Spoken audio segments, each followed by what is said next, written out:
All right, guys, today we're gonna continue on this truck. I got a canopy up today. Hopefully it'll help us a little bit. I had a lot of rain the last week, so I wasn't able really to do much, but I'm gonna pull off the heads, front cover, hopefully resurface the block and get the new heads on and all that done today. And then tomorrow maybe just button it up, put the new front cover, do all that I've got to do. So far what I've taken off, I don't know if you can see down here, but I've taken, this is the pulley for the water pump. Pulled out the water pump because I'm going to reseal it. This is the tensioner. And there's a few things in the front, I got to take off. There's the to get to the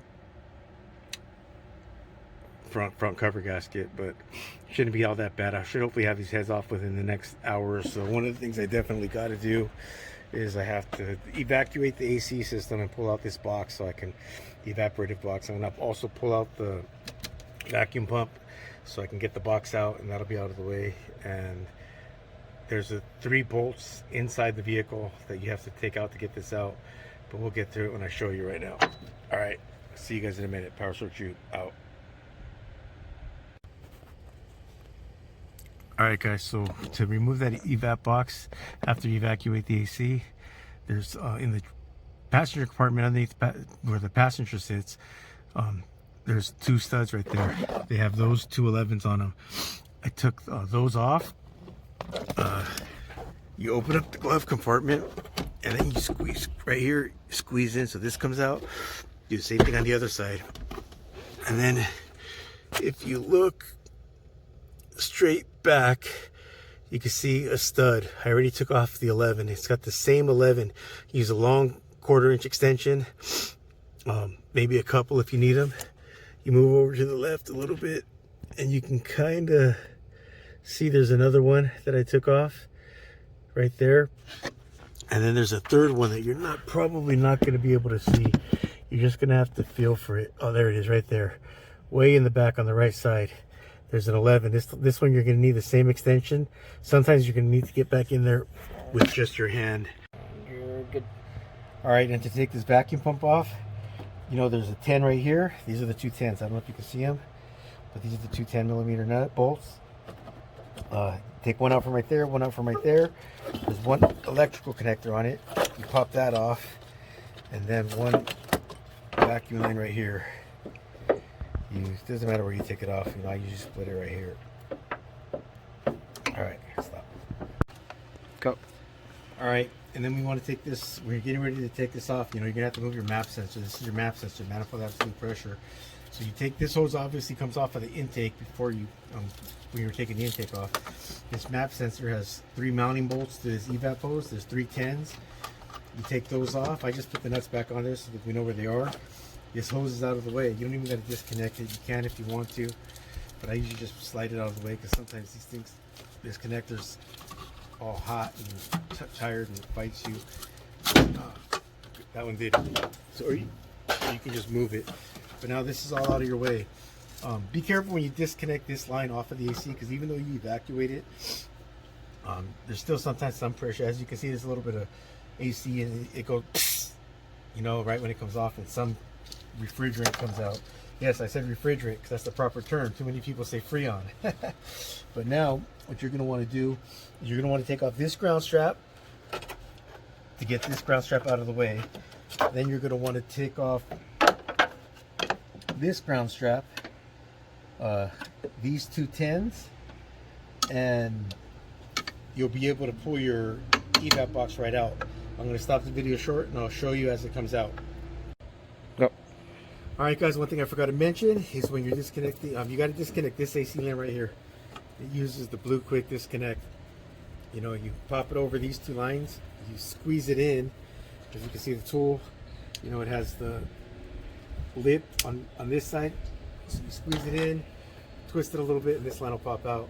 I think I told you there was 5 11mm nuts on studs on the inside that go to the evap box. I was wrong. There's 6.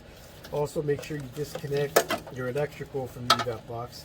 Get your vacuum lines all disconnected and move the ground strap that's behind it. It was held on with an 8. Once you do that, you should be able to get this thing out of here.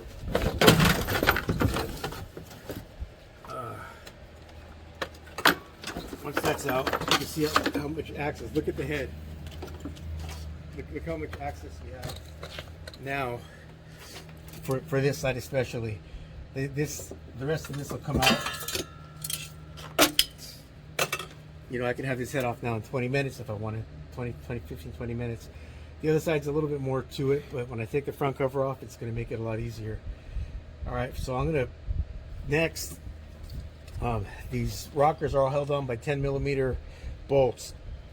I'm going to pull the head out with the rocker carrier on it, but I'm going to take the rockers out, the push rods out, the valve bridges out, the glow plugs out.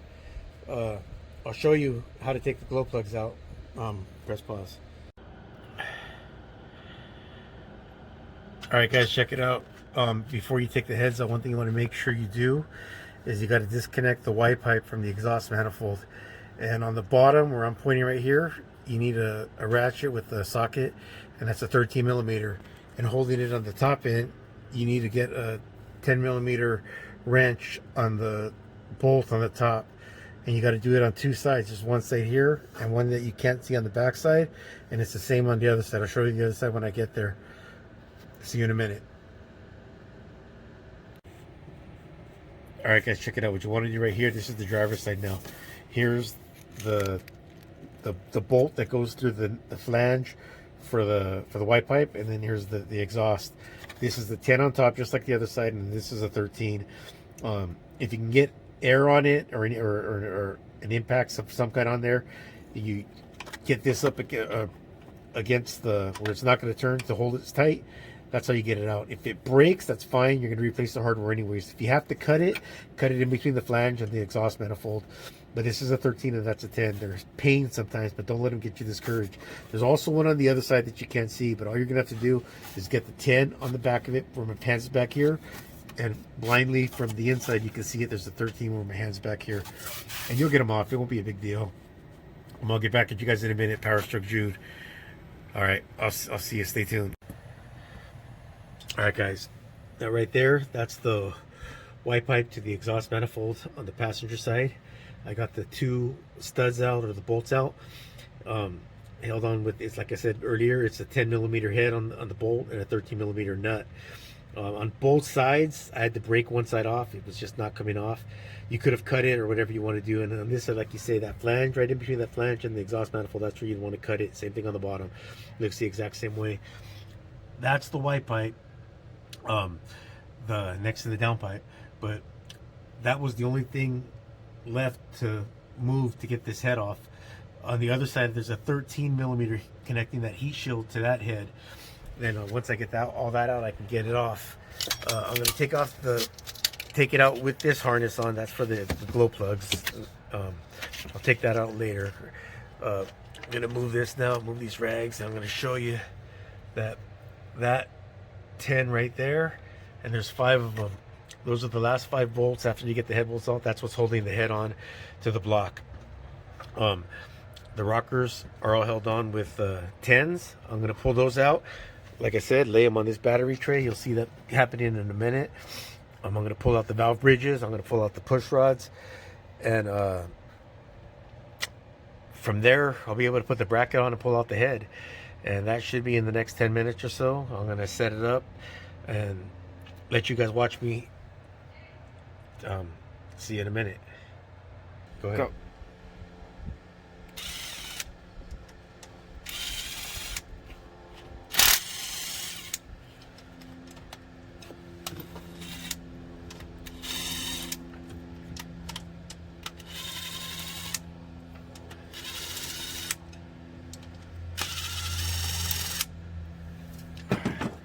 Alright, so your rockers are loosened out. You can pull them out.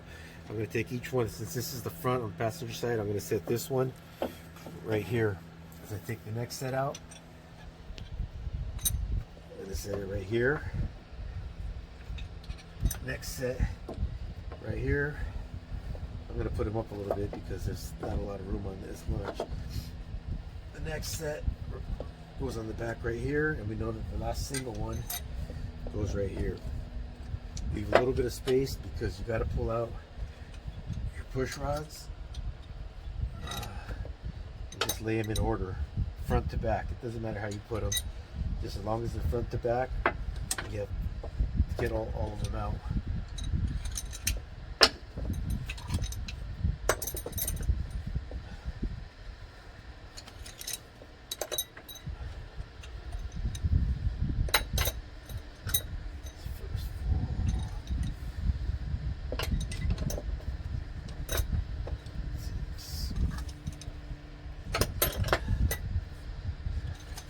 And when you look at the push rods, you'll notice, careful, it's going to be oil. One side just looks metal or stainless steel or whatever it's made out of. The other side has a copper end. Remember, copper end goes up. You know, that's what you want the rockers to be on. You want the rockers to be on the copper end. Last, you want to take out your valve bridges. And notice how the valve bridges go on.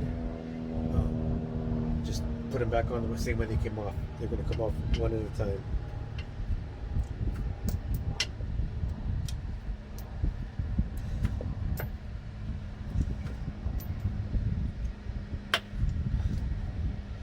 It doesn't matter if you spread them out a little bit, as long as you know the order, you know, front to back, you're fine. All right, pause. Go. All right.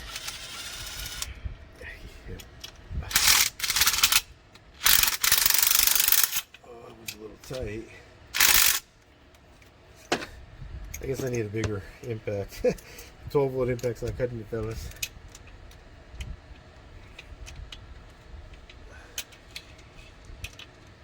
Unpause it. Pause it. Alright, go ahead. Xavier, start pumping. Alright, you guys are lifting up the head now. I'm going to guide it out. My godson lifts it up. You got to take this fuel line out. It's got a banjo bolt that goes through onto the head. Once you get that fuel line up, you can pull this out. The only thing left is just the guiding as he pumps. Keep going up. Full pumps.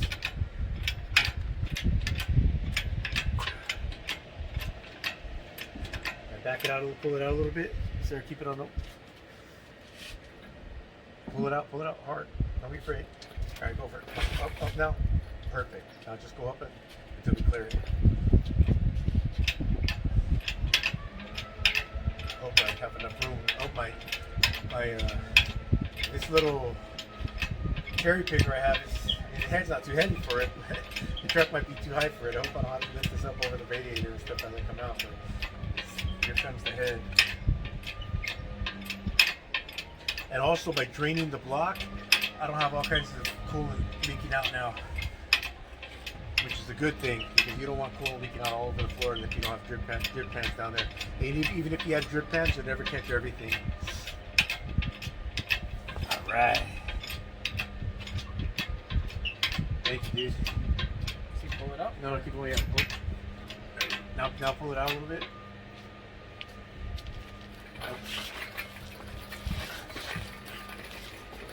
Straighten it up. Alright, now everything's out except the glow plugs. If you look on the bottom, you know, there's your glow plug. I'm going to pull those out, but the harnesses, as you can see, were cracked and breaking. I got to have to be very, you can see, you shouldn't see the wire, and on all of them you can see them, except I haven't tried that one yet. But now that I have it out, I can pop it out a little bit easier. Once I take the rocker carrier off, I can pop it out, no problem. I'll probably replace these harnesses anyways. But then, you know, here's the exhaust manifold. Just clean up when you take it off, clean up the metal on the because this is metal to metal. The new head will be cleaned up. Just clean this up a little bit because there's no exhaust manifold gasket. It's just metal to metal. And that's the first cylinder head. I'm going to go ahead and drop it and prep the next one to take it out. And I'll show you what that looks like as that comes out. All right, PowerStroke Drew, out. Done. Want Xavier to do it? It's up to you. It's up to you. Can you see the gun? Yes. Tell me when it's recording. All right, you guys, check it out. This is the front 4 bolts for this pulley, for the front cranks pulley. They're 18mm bolts. You just got to take them out, and you don't got to pull this one off. It comes off relatively easy. Once you get the 4 bolts out, I already had the other 3 loose. Xavier, hand me a pry bar. That's what these bolts look like. There you go. And once they're off, come here, Freiber.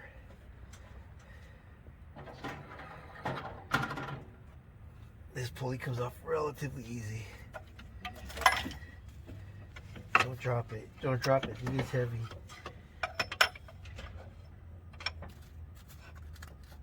See, it's already prying loose. I think I got it. Now a little bit more. Now let me see the small one. There it goes. It's coming. It's off.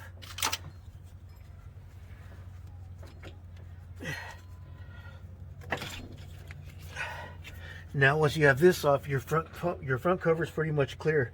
You can take all your front cover bolts off. There's, I think, 16 or 18 of them. I'll count them out as I take them off and let you guys know. And for this, I'm going to use the bolts to show you guys how to keep track of where bolts go in case you've never done something like this before. So let me prep this and stay tuned. I'll see you in a minute. Pause. Alright guys, I got the front cover off. I apologize for not filming it, but it was getting dark. You know, it gets dark a lot earlier now. But you can see what it looks like. I just pulled the harness out so I can get the head off next. I pulled the front cover off first because since we're taking off the heads, and I'm replacing the front cover gasket because it got fuel all over it. But the T-stat housing really fights the head right there in that general corner. So with the front cover off, the head will come right out, go right back on. Piece of cake. You know, it's not going to fight you. It's not going to have any issues. So I think that by tomorrow morning I can get started early, you know, and I think I could probably have this thing mostly put together by tomorrow night. The customer should have his truck back maybe tomorrow night, maybe the following day. But here is the front cover that I took off. I'm going to clean that up for him a little bit. You know, there's the evap box that I took out. Just a couple of oil trays. You know, you never know when you need to put stuff in. I'm using my old red cart that falls apart, drops down, and breaks because the wheels come out of it. It's not a Craftsman. I just put a Craftsman sticker on it. But that's just kind of a housing for my parts right now for that I'm taking off. I have the injectors on it and some fuel lines. Got some bunch of parts on the bottom of that cart. So I got to be real careful with this cart because it does like to fall over. It fell over last weekend, and that's why I got this one, because it fell over, and my wife was like, man, you need a better cart. And I was like, done. Let's go to Harbor Freight. This is an example I just wanted to show you because I had a bolster.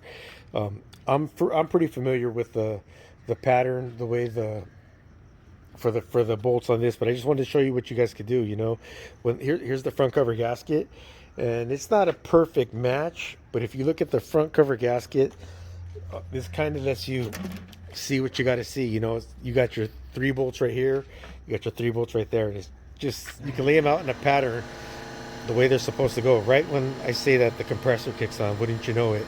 That's out. Shout out to you, Bearded CB. Seems like that happens to you a lot. Hope you watch this video. But yeah, so that's just the way you can use it. And the bolts was pretty cool, you know, because once the bolts go in, maybe not. I should have stuck him in further. See what happens?